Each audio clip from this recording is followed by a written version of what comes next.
सर्वांना नमस्कार।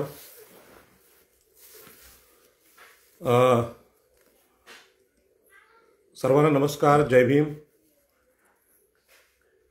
एक अत्यंत महत्त्वाच्या विषयावर आपण चर्चा करतोय आणि तो विषय आपल्याला कल्पना आहे की बिहार निवडणुकीच्या संदर्भात अनेक मित्रांचं म्हणणं होतं की याच्यावर आपण भाष्य करावं।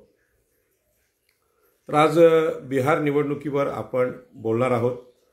आपल्याला कल्पना आहे की बिहार निवडणूक ही एकतर्फी झालेली आहे, म्हणजे भाजपचा त्यामध्ये प्रचंड मोठा विजय झालेला आहे आणि आता या विषयावर सगळीकडे चर्चा सुरू आहे की ही निवडणूक भाजपा कशी जिंकली। खरं म्हणजे देशात भाजपा विरोधी वातावरण आहे, कोरोना आहे, नोटबंदी आहे, त्यानंतरचं जे वातावरण आहे भाजपच्या विरोधी आहे, तरीसुद्धा ही निवडणूक त्यांनी कशी जिंकली हा मोठा प्रश्न लोकांसमोर पडलेला आहे आणि म्हणून तटस्थपणे आपण या विषयाची चर्चा करणार आहोत। भारतीय जनता पार्टी आणि नितीश कुमार एका बाजूला आणि दुसऱ्या बाजूला राहुल गांधी आणि तेजस्वी यादव अशी लढाई होती आणि या लढाईत राहुल गांधी आणि तेजस्वी यांचा म्हणजे काँग्रेसचा आणि तेजस्वी यादव यांचा पराभव झालेला आहे आणि म्हणून हा निकाल असा का लागला असा प्रश्न सगळ्यांनाच पडलेला आहे आणि या प्रश्नावर चर्चा देशामध्ये होते, चॅनलवर चर्चा होते आणि म्हणूनच या निवडणुकीमध्ये कोण जिंकलं कोण हारलं यापेक्षा या निवडणुकीमध्ये लोकांना अपेक्षित असलेला जो न्याय होता, ठीक आहे निवडणुकीमध्ये हार जीत असते, परंतु देशाची जी वाटचाल ज्या पद्धतीने सुरू आहे की विरोधी पक्षांचा असा काही पराभव होतोय की तो विरोधी पक्ष शिल्लकच राहत नाही, म्हणजे विजय एवढा मोठा आहे की विरोधी पक्षाचं अस्तित्व संपवणार आहे आणि म्हणून ही निवडणूक जी आहे ती लोकशाहीला धोक्याच्या दिशेने घेऊन चाललेली आहे असं माझं निरीक्षण आहे आणि म्हणून या निवडणुकीमध्ये लोकशाही जिंकली असं म्हणता येत नाही, तर या निवडणुकीमध्ये हुकुमशाही जिंकली असंच म्हणावं लागेल।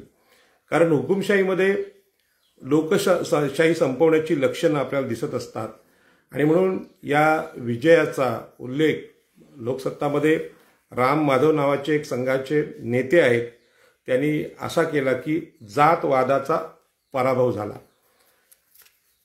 आता हा जो त्यांचं जे स्टेटमेंट आहे तो स्टेटमेंट इतकं भयानक आहे की जातवाद म्हणजे जातीचा विषय काढणं हे पाप आहे का असा प्रश्न पडतो, किंवा जातवाद हा देशासाठी धोका आहे अशा प्रकारची मांडणी या लोकांची आहे।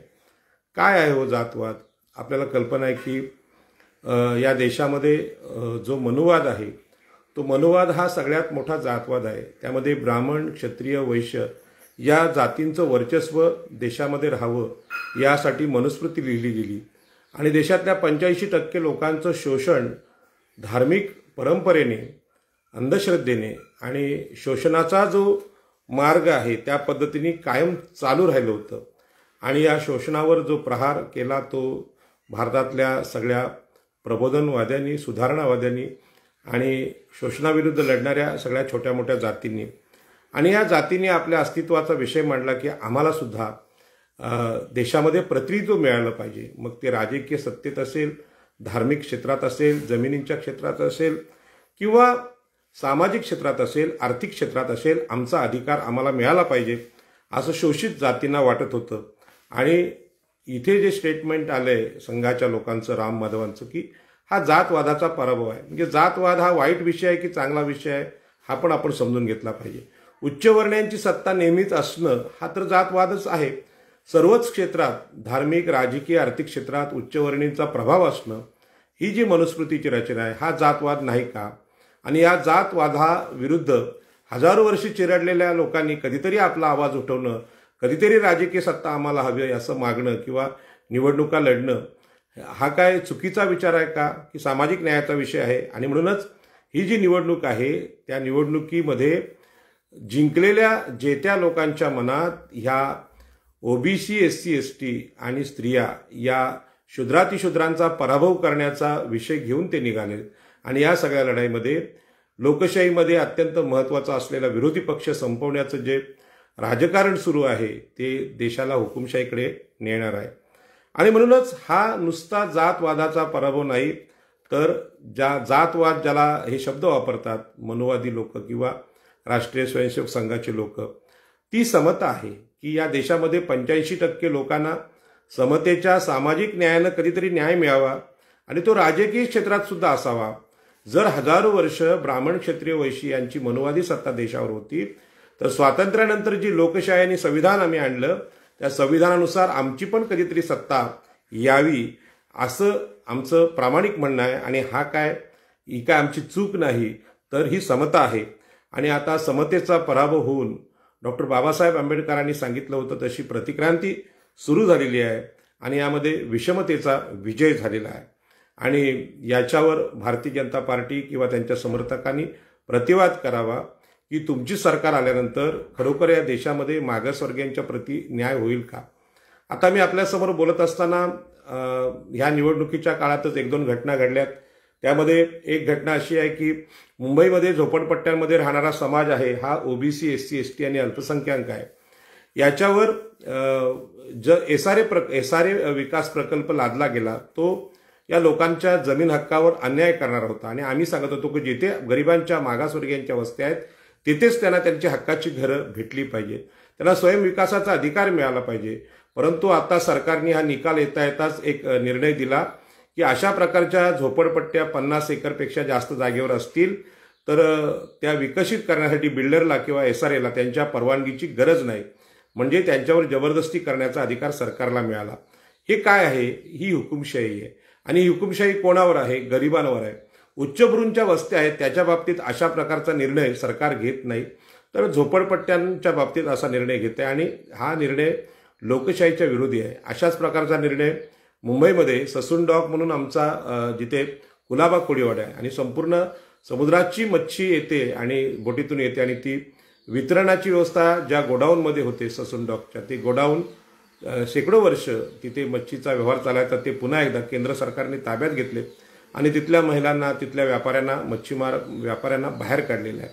हे जे सगळे निर्णय आहेत ते निर्णयाचा अर्थ आहे की आता मुंबईमध्ये मासेमारी किंवा मासे विक्री करता येणार नाही आणि हे मुंबई हे विशिष्ट जातींच्या लोकांच्या हातात, म्हणजे उच्चभ्रू ब्राह्मण क्षत्रिय वैश्य यांची वस्ती म्हणून पुढे येईल.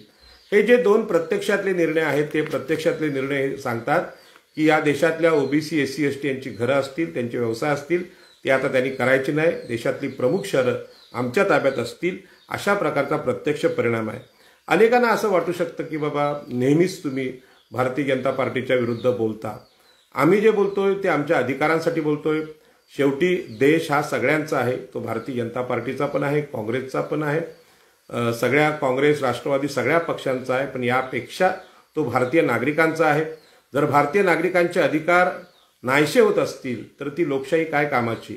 आणि म्हणून गरिबांचा आवाज दाबणारे जे निर्णय आहेत त्याच्या विरुद्ध बोलण्याचा प्रत्येकाला अधिकार आहे. आणि म्हणून आपल्या देशाने विकेंद्रित लोकशाही इथे आणली. विकेंद्रित लोकशाही म्हणजे लोकसभा, विधानसभा, विधान परिषद, लोकसभा, राज्यसभा, संसदेची 2 सभागृह, विधानसभेची 2 सभागृह आणि स्थानिक स्वराज्य संस्था अशी विकेंद्रित लोकशाही आणली. आणि त्याच्या विरुद्ध आता एक प्रकारची हुकुमशाही आलेली आहे. आणि ज्यांची सत्ता, भाजपा आणि संघ परिवाराची सत्ता अत्यंत वेगाने आपल्याकडे येते, ती जी पद्धत आहे ती संघाच्या भाषेत एकचालकानुवर्तित्व, म्हणजे एकटाच चालक तिथे असेल अशा प्रकारचं राष्ट्रीय स्वयंसेवक संघाचं सरसंघ चालक पद आहे त्या पद्धतीने. आणि आता बीजेपी ज्या पद्धतीने चालते, आदरणीय पंतप्रधान नरेंद्र मोदी हे सर्वोच्च नेते आहेत आणि त्यांच्याच हातात तो कारभार एकवटला आहे. हे खरं म्हणजे लोकशाहीच्या विरोधी आहे. आणि म्हणून केंद्रामध्ये भाजपाची सत्ता आली, राज्यामध्ये भाजपाची सत्ता आली, त्यानंतर त्यांनी सांगितलं डबल इंजिन आता सत्ता आहे आणि आता ट्रिपल इंजिन म्हणजे स्थानिक स्वराज्य संस्था सुद्धा त्यांनाच जिंकण्याचे आहेत. परंतु हे सगळं होतंय त्याला लोकांचा खरोखर पाठिंबा आहे का? कारण भारताच्या सगळ्या नागरिकांची इच्छा आहे का भाजपा हे चांगलं सरकार आहे आणि दुसरे लोक नेतृत्व करण्यास लायक नाहीत असं आहे का? तसं नाही.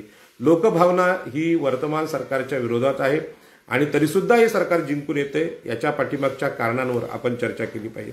आणि म्हणून राष्ट्रीय स्वयंसेवक संघाचा विचार हा एकचालकानुवर्तित्वाचा आहे, हुकुमशाहीचा आहे. आणि म्हणून ही जी हुकुमशाही आहे ती लोकशाहीला घातक आहे किंवा लोकशाहीच्या विरोधी आहे. आणि म्हणून क्रांतीला सुरुवात ही 2014 पासून झालेली आहे आणि लोकशाहीच्या संस्था धोक्यात आलेल्या आहेत. त्यामध्ये आपल्याला कल्पना आहे की निवडणूक आयोगाला अतिरिक्त अधिकार दिलेले आहेत. निवडणूक आयोगाच्या प्रमुख जे हे आहेत, निवडणूक आयोगाचे प्रमुख आहेत, त्यांनी काही चुकीचे निर्णय घेतले तर त्यांना शिक्षा होऊ नये अशा प्रकारचा एकतर्फी निर्णय किंवा निवडणूक आयोगामध्ये निर्णय प्रक्रियेमध्ये विरोधी पक्षाचं स्थान बाजूला करण्याची जी प्रक्रिया झाली आणि एक नवीन कायदा केला गेला, त्यामुळे निवडणूक आयोगाच्या विरोधात आता कोणी बोलू शकत नाही अशी स्थिती आपल्याकडे आली आहे. आणि म्हणून निवडणूक आयोगाचा पाठिंबा ज्या भाजपा सरकारला आहे ते भाजपा सरकार विजयी होते इथे म्हणजे निष्पक्ष निवडणूक जी आहे किंवा एकतर्फी जो पाठिंबा भाजपाला मिळतो त्यामध्ये न्याय होण्याची अपेक्षा फार कमी आहे. आणि म्हणून याच्यावर निवडणुकीच्या अगोदर आपल्याला ईव्हीएम मशीन असेल किंवा निवडणूक याद्यामधला घोळ असेल याच्यावर प्रचंड आकांड तांडव राहुल गांधी यांनी केलं, परंतु तो आवाज दाबून टाकण्याचा प्रकार ह्या निवडणुकीत घडलेला आहे. त्याच्यामुळे हा जो निर्णय आहे हा संशयास्पद आहे. आता देवेंद्र फडणवीस यांनी सांगितलं की जो जिता वही सिकंदर, परंतु लोकशाहीमध्ये हे चालत नाही. कुठल्याही मार्गाने तुम्ही निवडणुका जिंकायच्या आणि सत्ता हाती घ्यायची हे आपल्या लोकशाहीला मान्य नाही. लोकशाहीचे काही संकेत आहेत आणि ते पायदळी तोडवणं म्हणजेच हुकुमशाही आणि देशाची वाटचाल आता त्या दिशेने चालू आहे.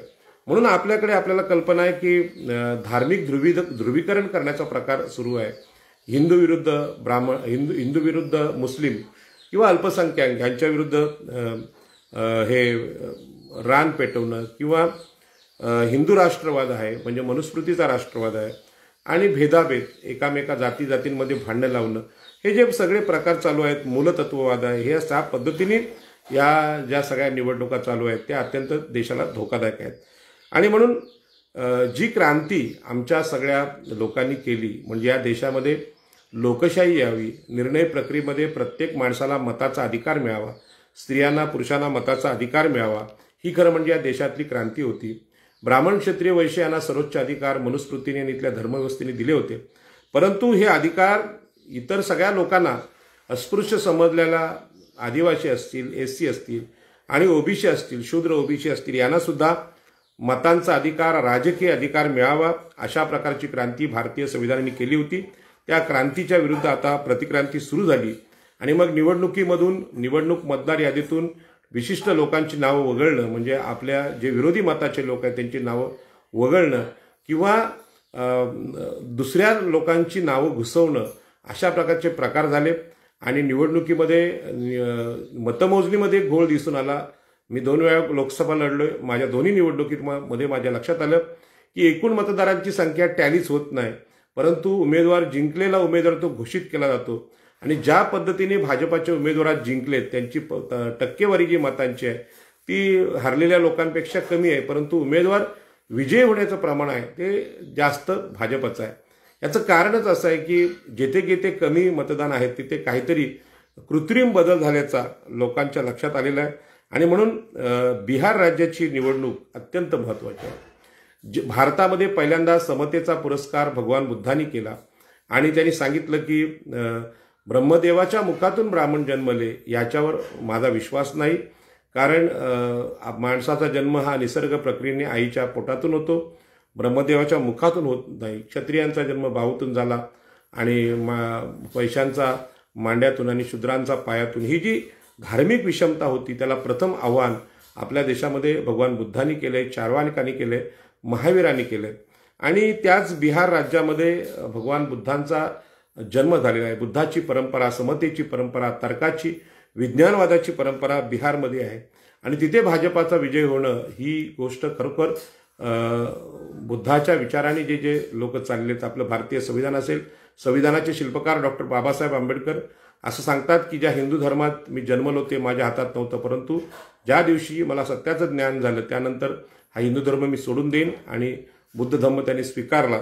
त्याच्यामुळे आपल्या लोकशाहीची जी मुळं आहेत ते भगवान बुद्धांच्या विचारात आहेत आणि म्हणून बुद्धांचा जन्म जिथे झाला त्या बिहार राज्यामध्ये हा जो विरोधी पक्षाचा दारुण पराभव झाला यामध्ये तो लक्षात घ्यावाच लागतो. परंतु जे लोक विजयी झालेत ते कोणत्या विचाराचे आहेत, बुद्धांच्या विचाराचे आहेत की बुद्धाच्या विरोधी आहेत, हे सुद्धा आम्ही समजून घेतलं पाहिजे. आणि म्हणून आपल्या देशात पहिली क्रांती भगवान बुद्धांनी केली आणि तेव्हापासून प्रतिक्रांतीला सुरुवात झाली. कधी प्रतिक्रांती विजयी होते तर कधी क्रांती विजयी ठरते. आणि म्हणून आपलं जे संविधान आहे ते संविधान हे समता, बंधुता, न्याय, करुणा या भगवान बुद्धांच्या तत्वांनी चाललेलं संविधान आहे. आणि म्हणून ही जी घटना, ही निवडणूक साधी नाही, ही निवडणूक अत्यंत महत्त्वाची आहे. कारण आपल्याला कल्पना आहे की या देशाला एक विचार आहे, म्हणजे लोकशाही बाहेरून आम्ही आयात केलेली नाही, तर डॉक्टर बाबासाहेब आंबेडकरांनी इथल्या मातीतून, इथल्या भूमीतून ती लोकशाही स्वीकारलेली आहे. आणि म्हणून बुद्धांचा जन्म, भगवान बुद्धाचा जन्म बौद्ध गया इथे झाला आणि बुद्धांचा जो विचार आहे तो तिथून जन्मलेला आहे. आणि बुद्ध गया बळकावण्याचा प्रयत्न आपल्या देशात चालू आहे. सगळ्यांना माहिती आहे की बुद्ध गयाचं जे भगवान बुद्धांचं जन्मस्थळ आहे त्याच्यावर सुद्धा या ब्राह्मणवाद्यांनी आपला अधिकार ठेवलेला आहे. आणि भगवान बुद्ध कर्मकांड मानत नाहीत आणि पिंडदान विधी मानत नाहीत, म्हणजे अशा प्रकारच्या चमत्कारांवर त्यांचा विश्वास नाही. अत्यंत विज्ञानवादी आधुनिक जगाचे जे तात्विक शिल्पकार आहेत ते भगवान बुद्ध आहेत. आणि त्यांच्या ज्या बिहार राज्यामध्ये ज्यांचा जन्म झाला तिथे भाजपाचा विजय झाला आहे. आणि भाजपाने कितीही म्हटलं तरी ते तुम्हाला माहीत आहे की देशाचं शोषण करण्याचा जो ब्राह्मणी विचार आहे त्याचे समर्थक आहे.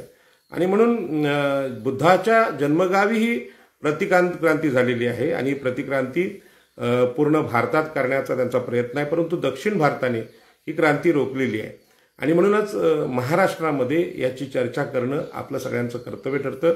कारण डॉक्टर बाबासाहेब आंबेडकरांनी 1956ला भगवान बुद्धाच्या धम्माची दीक्षा घेतल्यानंतर त्यांनी सांगितलं होतं की भारतीय संविधानाला अनुकूल असलेला जो आधुनिक विचार आहे, भगवान बुद्धांचा विचार आहे, तो अत्यंत महत्त्वाचा. विषमतावादी धर्म जर इथे असेल आणि संविधान असेल तर ते संविधानाला अशा प्रकारचा विषमतावादी धर्म किंवा हिंदू जो विचार आहे, वैदिक विचार आहे, तो अडचणीचा ठरू शकतो. आणि म्हणून आपल्याला कल्पना आहे की लोकांना पुन्हा एकदा मानसिक गुलामीत ढकलण्याचा प्रयत्न आताच्या या निवडणुकीमध्ये सुरू आहे. आपल्या भारतीय संविधानाने लोककल्याणकारी राज्याची किंवा लोककल्याणकारी प्रशासनाची मांडणी केली असली तरी त्या लोककल्याणाला वेगळं वळण देण्याचा प्रयत्न आपल्या देशात या निवडणुकीमध्ये झालेला आहे. आणि म्हणून आपल्याला कल्पना आहे की लाडकी बहीण योजना इथे आणली गेली. कोट्यावधी महिलांना 10,000 रुपये निवडणुकीच्या अगोदर वाटले गेले आणि हे जे पैसे वाटलेले आहेत ते पैसे वाटण्याचा उद्देश लोककल्याण हा नाही, तर स्त्रियांची जी मतं आहेत ती मतं आपल्या बाजूने खेचण्याचा प्रयत्न भाजपाचा होता आणि त्यामध्ये ते यशस्वी झाले. आपल्याला कल्पना आहे की चॅनलवर बोलत असताना मी नेहमीच सांगत असतो की आपल्या देशामध्ये स्त्रियांचं शोषण सगळ्यात मोठं झालं आणि स्त्रियांचं शोषण झाल्यामुळे त्यांना शिक्षणाचा अधिकार असेल किंवा बाकीचे निर्णयाचे अधिकार असतील ते देण्यामध्ये आमच्या देशानं नेहमीच चुका केलेल्या आहेत. आणि म्हणून बाबासाहेब आंबेडकरांच्या ही गोष्ट लक्षात आली. बाबासाहेब आंबेडकरांनी महात्मा ज्योतिबा फुल्यांना आपलं गुरु म्हटलं आणि महात्मा ज्योतिबा फुल्यांनी अत्यंत अभ्यास करून हे संशोधन केलं की या देशामध्ये स्त्रिया, शूद्र आणि अतिशूद्र म्हणजे स्त्रिया, ओबीसी, एससी आणि एसटी यांचं शोषण झालेलं आहे. त्यांचे अधिकार नाकारलेले आहेत आणि त्यांना अधिकार देण्याची प्रक्रिया भारतीय संविधानाच्या माध्यमातून, आरक्षणाच्या माध्यमातून, शिक्षणाच्या माध्यमातून संविधानोत्तर काळात झालेली आहे. आता ह्या स्त्रियांकडे जे दुर्लक्ष करण्याचा प्रकार आहे, अर्थात मनोजवाद्यांनी सगळ्यात मोठं शोषण स्त्रियांचं केलं आणि स्त्रियांना अधिकार देण्याचं काम डॉक्टर बाबासाहेब आंबेडकरांनी, म्हणजे फार लवकर आपल्या देशात स्त्रियांना मतांचा अधिकार बाबासाहेब आंबेडकरांनी दिलेला आहे. जगाच्या दृष्टीने ही अत्यंत क्रांतिकारी गोष्ट आहे. खरं म्हणजे असं स्त्रियांनी कुठलंही आंदोलन त्यासाठी केलं नव्हतं, परंतु बाबासाहेब आंबेडकरांचं जी विचारसरणी आहे ती स्त्रियांना अधिकार देण्याची आहे. आणि म्हणून मी पण नेहमीच त्यावर बोलत असतो की स्त्रियांना अधिकार म्हणजे मातृसत्तेचा जो विचार आहे जो कोकणातला, तो नेहमीच सांगत असतो. त्यासाठी सांगत असतो की आम्ही सगळ्या चळवळीतल्या लोकांनी स्त्रियांच्या अधिकारांकडे लक्ष दिलं पाहिजे. परंतु ज्या मनुस्मृतीने स्त्रियांना नाकारलं, त्यांना अधिकार नाकारलं, हा 50% लोकसंख्येचा अस्वस्थ जो समूह आहे, म्हणजे देशाची अर्धी लोकसंख्या स्त्रियांची आहे, मग त्यांच्याकडे कुणाचंही लक्ष नव्हतं, आपलंही नव्हतं ज्या पद्धतीने असायला पाहिजे. म्हणजे आंबेडकरी चळवळीतले राजकीय पक्ष असतील किंवा अन्य डावी पक्ष असतील किंवा विरोधी पक्ष असतील, म्हणजे काँग्रेससारखा विरोधी पक्ष असेल, यांनी सुद्धा स्त्रियांच्या अधिकारांकडे दुर्लक्ष केलेलं आहे. आणि देशावर पुरुषसत्ताक पद्धतीचं वर्चस्व आहे। आणि अशावेळी भारतीय जनता पार्टीचे लोक अत्यंत हुशार आहेत, चाणाक्ष आहेत। त्यांनी हे हेरलं आणि आपण नेहमी प्रचार करताना पुरुषांना समोर ठेवून प्रचार करतो निवडणुकीचा, किंवा पुरुष मतदारांना समोर ठेवून विचार करतो, परंतु त्यांनी हेरलं की जे उपेक्षित आहेत, वंचित आहेत, त्यांना आपण जवळ केलं पाहिजे, त्यांचं कल्याण करणं हे मला अपेक्षित होतं। भाजपाने तसं काय केलं असतं स्त्रियांच्या बाबतीत, त्यांचं शिक्षण असेल, त्यांचा रोजगार असेल, त्यांचे व्यवसाय असतील, त्यांना लोकसभेत, विधानसभेत, राज्यसभेत, स्थानिक स्वराज्य संस्थांमध्ये प्रतिनिधित्व देण्याचा विषय असेल, पण तसं न करता त्यांनी ते 10,000 रुपये लोककल्याणकारी योजना म्हणून वाटले, परंतु त्यांचा हेतू मतं मिळवणं होता आणि याच्यावर निवडणूक आयोगाने अजिबात आक्षेप घेतला नाही। म्हणजे एरवी निवडणुकीमध्ये पैसे वाटताना कोणी भेटलं किंवा निवडणुकीमध्ये काही चुका केल्या तर निवडणूक आयोग त्याच्यावर आपली मतं व्यक्त करायचा, गुन्हे नोंद करायचा, परंतु ह्या निवडणुकीमध्ये जे 10,000 रुपये वाटले गेले लाडक्या बहीण योजनेच्या नावाखाली, त्याच्या विरुद्ध निवडणूक आयोग काहीच नाही बोलला। म्हणजे मूक संमती त्यांची निवडणूक आयोगाची भाजपाच्या या प्रचाराला असल्यामुळे निवडणूक जिंकण्याचा त्यांचा मार्ग आहे तो इथे मोकळा झालेला आहे। आणि ह्या गोष्टीवर आपल्या लोकांनी चिंतन करण्याची गरज आहे।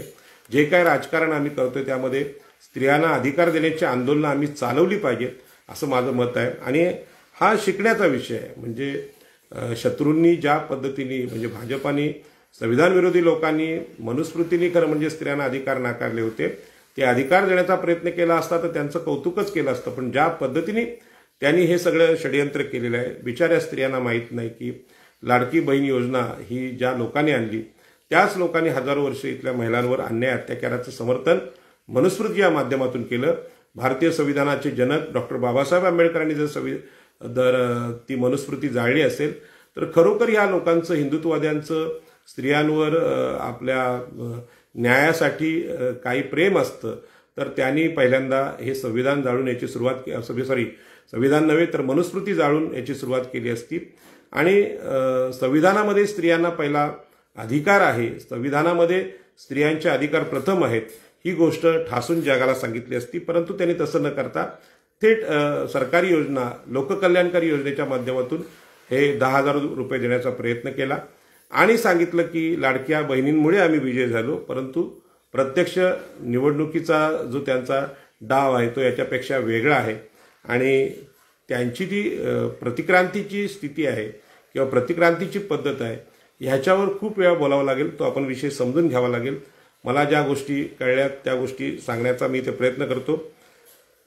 महिलांना आपल्याकडे, उपेक्षित महिलांना आपल्या निवडणुकीमध्ये आपल्याला मतं मिळण्यासाठी आकर्षित करण्याचा प्रकार आहे आणि त्यासाठी वेगवेगळ्या योजना आपल्याकडे राबवल्या गेल्या। एका राज्यामध्ये चक्क मंगलसूत्र वाटण्याचा कार्यक्रम झाला, काही ठिकाणी प्रेशर कुकर देण्याचा प्रयत्न झाला। आज मी काही नवी मुंबईत एक बोर्ड पाहिले की प्रेशर कुकर, तिथे प्रेशर कुकर पण वाटतायत, नंतर तुमचे वॉटर प्युरिफायर सुद्धा वाटतायत आणि त्याचे बोर्ड लागलेत। आता महानगरपालिकेची निवडणूक आहेत, पण याच्या विरुद्ध निवडणूक आयोग बोलत नाही, तक्रार दाखल करत नाहीत आणि म्हणून मोफत भोजन देण्याचा सुद्धा प्रयत्न झालेला आहे।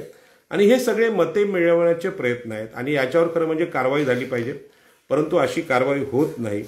आणि आपल्याला कल्पना आहे की हजारो वर्षापासून ब्राह्मण, क्षत्रिय, वैश्य यांच्याकडे पैशाचं केंद्रीकरण झालेलं आहे, म्हणजे संपत्तीचं केंद्रीकरण झालेलं आहे। जमिनी असतील, जागा असतील, उद्योग असतील, व्यवसाय असतील, हे सगळे एकवटलेले आहेत। त्यामुळे त्यांना अशा प्रकारचं पैसे वाटप करणं खाजगीरित्या कठीण नव्हतं, परंतु सरकारी तिजोरीतले पैसे वाटून अशा प्रकारे निवडणुका जिंकण्याचा जो डाव आहे तो अत्यंत धोकादायक आहे असं मला वाटतं।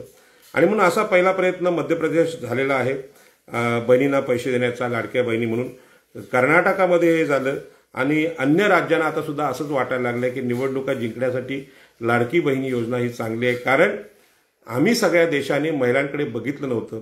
ते महिलांकडे बघण्याचं काम महात्मा ज्योतिबा फुले आणि सावित्रीमाई यांनी केलं, पण त्यांनी महिलांना शिक्षित करा असं सांगितलं। त्यांनी अशा प्रकारची पैसे वाटप योजना कुठली आणलेली नाही, तर ज्या महिलांना शिक्षणाचा अधिकार नाकारला त्यांना शिक्षणाचा अधिकार दिला पाहिजे। आणि डॉक्टर बाबासाहेब आंबेडकरांनी अशीही कुठली योजना आणली, त्यांनी सांगितलं पहिल्यांदा मतांचा अधिकार द्या, महिलांना राजकीय प्रतिनिधित्व द्या किंवा महिलांना सामाजिक न्याय द्या असं म्हटलेलं आहे। परंतु याचा वेगळा अर्थ हे लोक लावतायत आणि यानंतर निवडणुकीनंतर जी गुलामगिरी आपल्यावर येणार आहे त्याचे परिणाम किती भयानक असतील. तिजोरीत पैसाच नसेल, लोककल्याणकारी योजना, शिक्षणासारख्या, आरोग्यासारख्या योजनांना पैसाच नसेल, आणि हे आता हळूहळू सगळ्या राज्यातून देशात घडू लागले. आणि म्हणून स्त्री शूद्रातिशूद्रांना अधिकार देण्याचं जे आंदोलन आहे ते निवडणुकीनंतर आम्ही चालवलं पाहिजे. केवळ निवडणुका हेच लक्ष न ठेवता आत्ता विरोधी पक्ष देशात राहिलेला नाही, आणि अशावेळी विरोधी पक्ष नसताना आपल्या सगळ्या जनतेची जबाबदारी आहे. देशामधली लोकशाही, सामाजिक न्याय टिकवणं ही सगळी आपल्याकडे आपली जबाबदारी आहे. महाराष्ट्रात मध्ये सुद्धा लाडक्या बहिणीचा प्रयोग झाला, आणि महाराष्ट्रातल्या विचारवंतांना ही गोष्ट समजली सुद्धा नाही, आणि अशा प्रकारे सरकार भाजपचं आलेलं आहे. आणि म्हणून शोषित पीडित महिलांना खरं म्हणजे मतांच्या माध्यमातून आपल्याकडे आकर्षित करण्याचा, फोडण्याचा प्रयत्न झालेला आहे. निवडणूक आयोगाने याची दखल घ्यायला पाहिजे, पण निवडणूक आयोग हा पूर्णपणे भाजपचा झाल्यामुळे आता निवडणूक आयोग तटस्थपणे या देशात न्याय देईल अशी अपेक्षा ठेवणं चुकीचं आहे. लाडक्या बहिणीमुळे आम्ही सत्तेत आलो असं भाजपा खुलेपणे म्हणायला लागला, परंतु लाडक्या बहिणीने हा निर्णय विवेकपूर्ण म्हणजे लोकशाहीच्या पद्धतीने घेतलेला आहे का? अगोदरच नोटबंदीनंतर जी बेरोजगारी आलेली आहे, कोरोना काळामध्ये अत्यंत गरिबी आलेली आहे, अशा पिचलेल्या भारतीय समाजाला नोटा देऊन खरेदी करणं हे अत्यंत विकृत लक्षण आहे. हे लोकशाही नाहीच आहे. अशा परिस्थितीमध्ये भाजपाचं हे स्टेटमेंट अत्यंत मगरूर आहे. आणि म्हणून सरकारी तिजोरीतला जो पैसा आहे तो पैसा त्याचं वाटप होत असताना निवडणूक आयोग त्याच्या विरुद्ध बोलत का नाही हा मोठा प्रश्न आहे. आणि म्हणून 20 किलो धान्य देऊन गरिबांना मोफत धान्य वाटप चालू आहे, ती सुद्धा नव्या गुलामीची चावल आहे. खरं म्हणजे लोकांना धान्य देऊन त्यांचे प्रश्न सुटणार नाही. त्यांच्या हाताला काम भेटलं पाहिजे, त्यांच्या हाताला रोजगार भेटला पाहिजे. सरकारी नोकर भरती होत नाही आहे. आरक्षणासारखा विषय हा गमतीचा, टिंगलटवाळीचा आणि कोर्टामध्ये इकडे तिकडे खेळवण्याचा विषय सुरू झाला आहे. ओबीसीच्या आरक्षणाचं तुम्हाला माहीत आहे, मराठा ओबीसी भांडण आहे. मराठे हे सामाजिकदृष्ट्या मागास नाहीत, पण त्यांना आरक्षण देण्याचा प्रयत्न, कुणबी दाखले देण्याचा प्रयत्न सरकारकडून होतोय. ब्राह्मणांना आर्थिक निकषावरचं आरक्षण EWS देण्याचा प्रयत्न होतोय. हा निर्णय आरक्षण संपवण्याचा निर्णय आहे. आणि म्हणून अशा परिस्थितीमध्ये आपल्याला हे सगळं समजून उमजून वागायला पाहिजे. आणि म्हणून शिक्षण लोकांना देणं, हातांना काम देणं हे खरं कल्याण आहे. अशा प्रकारचं पैसे वाटप करणं हे कल्याण नाही, याच्यावर चर्चा झाली पाहिजे. बिहारमध्ये 10,000 रुपये 1.5 कोटी महिलांना दरमहा देणार असं सरकार, मोदी सरकार म्हणते. आता हे लोकशाहीच्या विरोधी आहे, परंतु निवडणूक आयोग याला लाच म्हणत नाही, निवडणूक आयोग याच्यावर गुन्हे दाखल करत नाहीत. याचा अर्थ निवडणूक आयोग असेल, प्रशासन असेल, हे आपल्या हातात ठेवून लोकशाहीची अशा प्रकारची विटंबना आपल्या देशात चालू आहे. आणि म्हणून निवडणुकीच्या अगोदर झालेलं जे पैशांचं वाटप आहे ते वाटप ही विरोधी पक्षाला संपवण्याचं आहे. आणि म्हणून निवडणूक आयोगाने काहीही प्रतिक्रिया याच्यावर दिलेली नाही, आणि प्रतिक्रिया दिलेली नाही याचा अर्थ निवडणूक आयोग तटस्थ राहिलेला नाही. आणि म्हणून ही अत्यंत धोक्याची घटना आहे, हुकुमशाहीची घटना आहे. आणि म्हणून निवडणूक आयोग, शिक्षण विभाग असेल, नीती आयोग असेल, न्यायालयावर असेल, न्यायालय याच्यावर स्वतंत्र मतं व्यक्त करत नाहीत. खरं म्हणजे आपल्या संविधानाने सांगितले लोकशाही टिकवण्यासाठी लोकशाहीच्या प्रमुख संस्था आहेत, त्यांनी आपली स्वायत्त मतं, स्वतंत्र मतं व्यक्त केली पाहिजेत. परंतु हे लोक असं काही करत नाहीत. याचा अर्थ देशातल्या लोकशाही संस्थांवर एक विशिष्ट अशी पकड मोदी सरकारने घेतलेली आहे, आणि ही हुकुमशाही आहे. आणि म्हणून मी अत्यंत नम्रपणे सांगतो मोदी सरकारला की अशा प्रकारची हुकुमशाही तुम्ही राबवली तर ह्याच्यावर सुद्धा प्रतिक्रांती होईल. लोक काहीतरी वेगळं करतील, आणि अशा प्रकारची दडपशाही आणि लोकशाही संस्थांना नष्ट करणं जसं आज विरोधी पक्षांना मागात पडले तसं तुम्हाला सुद्धा पडू शकतं. आणि म्हणून आपण न्याय करावा अशी विनंती मी सरकारला करतो. आता माहिती आहे की निवडणुकीमध्ये दारू वाटली किंवा गाडीत पैसे कोणाचे सापडले तर ते पोलीस त्यांच्यावर कारवाई करतात. परंतु आता सरकारी माध्यमातून, सरकारी योजनेतून निवडणुकीच्या अगोदर पैसे वाटून निवडणूक जिंकण्याचा जो मार्ग या सरकारने पकडलाय त्याच्यावर निवडणूक आयोग का कारवाई करत नाही. आणि म्हणून आपल्या देशाने आज तर्क सोडलेला आहे, म्हणजे लॉजिक सोडलेलं आहे. आपले लोक, सामान्य नागरिक प्रश्न विचारत नाहीत. आणि मग जो जिता वही सिकंदर अशा प्रकारची स्टेटमेंट महाराष्ट्राचे मुख्यमंत्री करतात, आणि हे हुकुमशाहीचे स्टेटमेंट आहे. तुम्ही खरोखर लोकशाही पद्धतीने जिंकला असेल तर खऱ्या अर्थाने त्यावर चर्चा झाली पाहिजे की आम्ही ह्या लोककल्याणकारी योजना केल्या, त्याच्यावर चर्चा करा. आम्ही सामान्य नागरिक आहोत, आम्ही त्याबाबतीत बोलू शकतो. आणि म्हणून महिलांच्या मतासाठी प्रचंड कष्ट या बिहारच्या निवडणुकीमध्ये भाजपाने घेतलेले ते कष्ट लाडकी बहीण योजनेच्या सारखे कष्ट आहेत. आणि हे कष्ट काय आहेत हे आत्ता हरलेल्या सगळ्या विरोधी पक्षांनी समजून घेणं आहे. आणि म्हणून आपल्याला कल्पना आहे की सामान्य माणसाला भ्रमित करण्याचा प्रकार या निवडणुकीत झालेला आहे. आणि याच्यावर चर्चा होत नाही. खरं म्हणजे याच्यावर चर्चा झाली पाहिजे की महिलांना अशा प्रकारचं पैसे वाटप निवडणुकीच्या अगोदर केलेलं आहे, हा नक्की प्रकार काय. आणि म्हणून आपण मी नेहमी सांगत असतो की देशाच्या लोकसंख्येच्या 50% जो भाग आहे महिलांचा, त्याच्यावर सत्ताधारी आणि विरोधी पक्षांनी कधी कामच केलेलं नाही. आणि भाजपाने अत्यंत चाणाक्षपणे हे काम सुरू केलेलं आहे.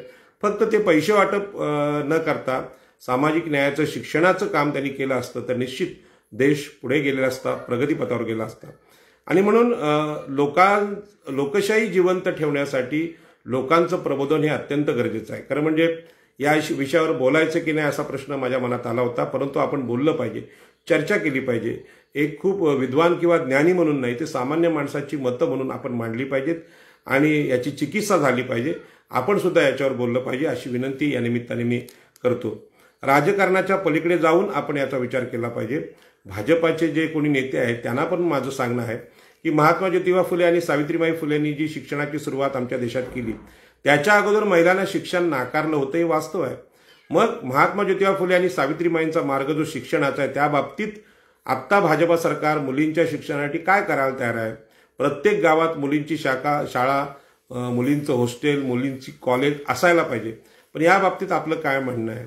आपण अशा प्रकारचं जसं अयोध्येचं राम मंदिर बांधलं, अशा प्रकारचं एखादं केंद्रीय विद्यापीठ महिलांसाठी आपण सुरू केले का, त्यांच्या निवासाची सोय केली का.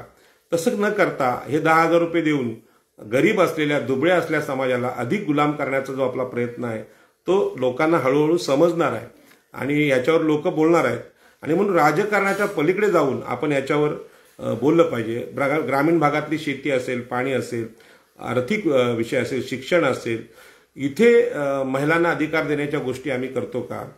तर त्यांना लाचार करण्याचा प्रयत्न निवडणुकीच्या माध्यमातून होत असेल तर तो आपण हाणून पाडला पाहिजे, त्याच्यावर बोललं पाहिजे. सत्ताधाऱ्यांनी एक चूक केली म्हणून त्या चुकीला आम्ही समर्थन न देता आम्ही काय केलं पाहिजे, नक्की महिलांचे अधिकार म्हणजे काय किंवा मतदारांचे अधिकार म्हणजे काय, नागरिकांना काय दिलं पाहिजे, ह्याच्यावर चर्चा झाली पाहिजे. आणि म्हणून जगात संपूर्ण अशा प्रकारची हुकुमशाही येते. जगातले सगळे हुकुमशाही अशा प्रकारच्या निवडणुका सतत जिंकतायत आणि निवडणूक जिंकण्याचा फंडा आपल्याकडे तयार होते. आपल्याला कल्पना आहे की शालेय शिक्षणामध्ये परीक्षा पास कशी व्हावी यासाठी गाईड आली, क्लासेस आले, त्यातून विद्यार्थी मोठ्या संख्येने पास व्हायला लागले. परंतु व्यावहारिक शहाणपण जे विद्यार्थ्यांना असलं पाहिजे ते कुठेच दिसत नाही. आणि मग जे विद्यार्थी अपयशी ठरतात ते बऱ्याच कमी वयात, कोवळ्या वयात आत्महत्या सुद्धा करतात. म्हणूनच त्यांचा मानसिक विकास करणारं शिक्षण आपल्याकडे असलं पाहिजे. सुरुवातीला ही निवडणूक बिहारमध्ये भाजपाने जिंकली आणि म्हणून मी भगवान बुद्धांचा उल्लेख यासाठी केला. पण भगवान बुद्धांनी माणसाच्या मनाचा विचार तिथे केलेला आहे आणि मन हे सावध असलं पाहिजे. मन हे प्रत्येक क्षणाचं साक्षीदार असलं पाहिजे. समाधी म्हणजे काय आणि मनाचं निरीक्षण म्हणजे काय याच्यावर भगवान बुद्धांनी भर दिलेला आहे. आणि चुकूनही आमच्यावर गुलामगिरी येऊ नये अशा प्रकारचं सावध वर्तन माणसाने केलं पाहिजे. आणि याच पद्धतीनं आम्ही हे सावधपणा किंवा आम्ही जे मनाचं साक्षीदार होणं, गुलामी कशी येते याचं निरीक्षण करणं सोडलेलं आहे. आणि म्हणून खऱ्या अर्थाने मोदी सरकारने ज्या ज्या युक्त्या या निवडणुकीत वापरलेल्या आहेत त्यांची मांडणी करणं अत्यंत तज्ज्ञ लोकांना अवघड आहे. कारण का निवडणुकीचे अगोदरच्या सगळ्या जे वोटिंगचे पोल होते आणि आता जी चर्चा आहे ती खरं म्हणजे हे सगळं समजून घेत नाही, समजायला अवघड आहे. अशा प्रकारची राजनीती मोदी सरकारने केलेली आहे. संपूर्ण जगात मोदी साहेबांसारखे हुकुमशाह आज सत्तेत आहेत. 5 वर्षानंतर निवडणुका होतात, परंतु तेच लोक पुन्हा येतात. आणि जो सपाटा नरेंद्र मोदींनी विजयाचा लावलेला आहे तो विरोधी पक्ष संपवणार आहे.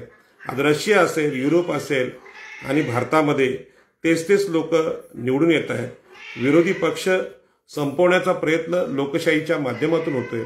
आणि आपल्याला कल्पना आहे की हिटलर जो हुकुमशहा म्हणून निवडून आला तो लोकशाहीच्या मार्गाने चाललेला आहे. अजूनही वेळ गेलेली नाही. आपण या गोष्टी समजून घेतल्या पाहिजेत. निवडणूक याद्यातला घोळ असेल किंवा मतमोजणीतल्या चुका असतील, EVM असतील, याच्यावर निवडणूक आयोगाला प्रश्न विचारले तर ते नीट उत्तरं देत नाहीत. भाजपाचे लोक देतात. याचं कारण आपल्या देशामध्ये निवडणूक आयुक्तांना अतिरिक्त अधिकार दिलेले आहेत आणि हा जो निवडणूक आयोग आहे तो पूर्णपणे भाजपाच्या आहारी गेल्यामुळे आता विरोधी पक्षांना पुन्हा निवडणुका जिंकणं अवघड आहे. पण याचा अर्थ असा नाही की आपण निवडणूक लढणं सोडून दिलं पाहिजे. लोक कधीतरी रस्त्यावर येतील आणि सांगतील जे चुकीचे निर्णय आहेत ते चुकीचे आहेत. आजही आपला भारत जर तर्क करणारा असेल, सामान्य नागरिक तर्क करणारा असेल, प्रश्न विचारणारा असेल तो ह्या सत्ताधाऱ्यांना प्रश्न विचारेल आणि प्रश्न विचारल्यानंतर त्याचं उत्तर येतं की ही निवडणूक एकतर्फी झालेली आहे, इथे न्याय झालेला नाही. कारण हा निकाल माणसाच्या मनाला न पटणार आहे. आणि म्हणून लोकशाहीमध्ये विरोधकांना फार महत्त्व असतं हे डॉक्टर बाबासाहेब आंबेडकरांनी सांगितलेलं आहे. विरोधी पक्ष हा अत्यंत महत्त्वाचा असतं आणि लोकशाहीमध्ये विरोधी पक्ष हा जनतेचा आवाज मांडणारा पक्ष असतो. आज विरोधी पक्ष संपवून देशामध्ये गुलामी लादण्याचा प्रयत्न लोकशाहीत होतोय आणि अशावेळी लोकांनी आत्ता विरोधी पक्षाची भूमिका घेणं ही काळाची गरज आहे आणि ही भूमिका आपण मांडायला सुरुवात केलेली आहे. आणि म्हणून हा जो प्रचार चालू आहे की 10,000 रुपये द्या आणि आम्हालाच मते द्या, हा भ्रष्टाचार नाही का? म्हणजे भ्रष्टाचार विरोधी आंदोलन अगोदर झालं होतं अण्णा हजारेंचं आपल्याला माहीत आहे आणि भ्रष्टाचार विरोधी आम्ही आहोत. तर मोदी सरकारने हे पण सांगावं की आम्ही 10,000 रुपये देतो, आम्हालाच मते द्या, अशा प्रकारचं वक्तव्य हा भ्रष्टाचार नाही का? आणि असेल तर त्याच्यावर आपण काय करणार? आणि म्हणून लोकांना आकर्षित करणारे जे विषय आहेत ह्या निवडणुकीतले असे विषय विरोधी पक्षाकडे नव्हते. आणि म्हणून जो विकासाचा मुद्दा मोदी सरकार मांडते आणि अशा प्रकारचे मुद्दे घेऊन विरोधी पक्षांनी सुद्धा निवडणुकीमध्ये तयारी केली पाहिजे. राहुल गांधी असतील, तेजस्वी यादव असतील, यांच्याकडे प्रचंड मोठी गर्दी आपल्याला दिसत होती पण ती मतात रूपांतर होत नव्हती.